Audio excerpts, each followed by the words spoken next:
Assalamualaikum dan salam sejahtera bersama saya Jana Kamar Zaman dalam Buletin Pahang 12 November 2021. Ke bawah duli Yang Maha Mulia Seri Paduka Baginda Yang di-Pertuan Agong Al-Sultan Abdullah Riayatuddin Al-Mustafa Billah Shah, Ibni Almarhum Sultan Haji Ahmad Shah Al-Musta'in Billah, berkenan berangkat ke majlis menghadap perpisahan dan serah terima tugas juru iring polis kepada baginda di Istana Negara. Pada majlis ini, Deputi Komisioner Polis Datuk Yahya bin Othman telah menyerahkan tugas juru iring polis kepada Senior Assistant Commissioner Azri Akmar bin Haji Ayub.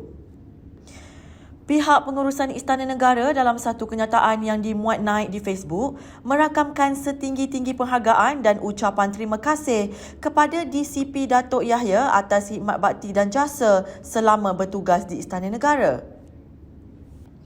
DCP Datuk Yahya telah bertugas sebagai juru iring polis sejak tahun 2019 dan akan memulakan tugas baru sebagai Timbalan Ketua Polis Kuala Lumpur bermula 11 November 2021.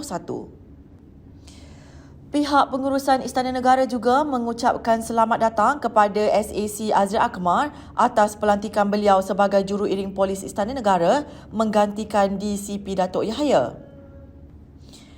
SAC Azri Akmar sebelum ini bertugas sebagai penolong pengarah siasatan MAPO Antarabangsa Jabatan Siasatan Jenayah di Ibu Pejabat Polis Bukit Aman.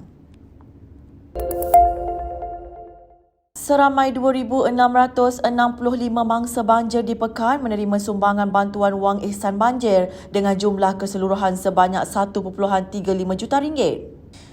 Pengerusi Jawatan Kuasa Sains, Teknologi, Inovasi, Komunikasi dan Multimedia Negeri Pahang Yang Berhormat Datuk Haji Muhammad Fakhruddin Muhammad Arif berkata, daripada jumlah itu seramai 1,043 penerima dari Dewan Negeri Bebar, 603 dari Dewan Negeri Pulau Manis, 878 dari Dewan Negeri Pramujaya dan 141 dari Dewan Negeri Chini. Katanya, penerima sumbangan terdiri daripada ketua isi rumah yang berpindah ke pusat pemindahan sementara atau rumah saudara mara dan peniaga gerai serta rumah kedai yang turut terkesan dengan setiap seorang akan menerima wang ihsan sebanyak RM500.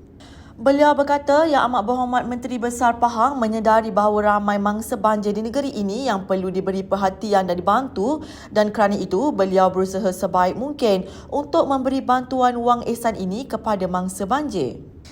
Yang Berhormat Datuk Haji Muhammad Fakhruddin berkata, Kerajaan Pahang mengambil satu pendekatan lebih menyeluruh untuk membantu rakyat meneruskan kehidupan dan mengurangkan beban keuangan yang dihadapi mereka ketika bencana banjir dan pandemik wabak COVID-19. Perintah Kawalan Pergerakan diperketatkan PKPD akan dilaksanakan di ladang FGV Merangkak 1 Bera dan Felda Chini 3 Mukim Penyor Pekan di Pahang selama 14 hari bermula hari ini hingga 25 November depan. Ketua Pengarah Majlis Keselamatan Negara MKN Dato' Rozi MD Saad berkata, keputusan ini dibuat selepas pihaknya meneliti pembentangan Kementerian Kesihatan KKM mengenai penilaian risiko dan jangkitan COVID-19 di lokaliti berkenaan. Prosedur operasi standard SOP bagi semua PKPD adalah sama seperti diumumkan sebelum ini manakala tiada pelanjutan dan penamatan PKPD. Sementara itu, Ahli Dewan Negeri Chini Yang Berhormat Encik Muhammad Syahrir Madzin meminta penduduk Felda Chini 3 supaya mematuhi prosedur operasi standard SOP wabak COVID-19. Beliau berkata tujuan pelaksanaan PKPD itu adalah untuk mengekang penularan jangkitan wabak COVID-19 daripada terus merebak. Sehubungan itu, beliau menyeru agar penduduk dapat mematuhi SOP yang ditetapkan bagi mengelakkan kejadian yang tidak diingini.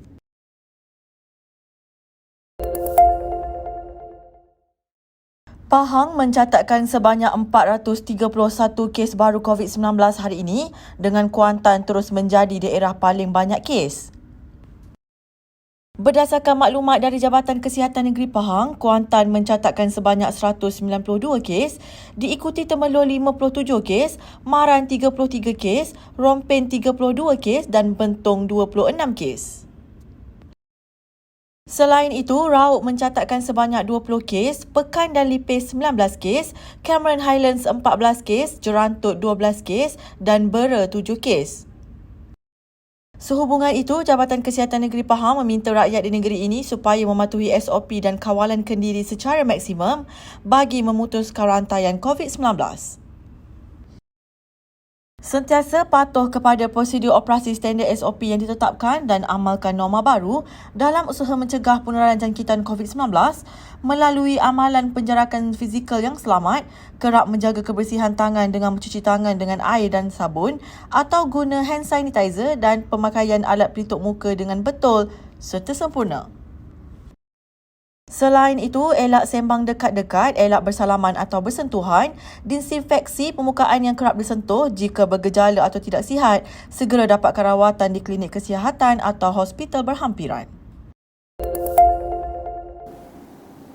Sekian Buletin Pahang bersama Unit Komunikasi dan Media Pahang. Ikuti kami di Facebook, Instagram, YouTube dan Twitter.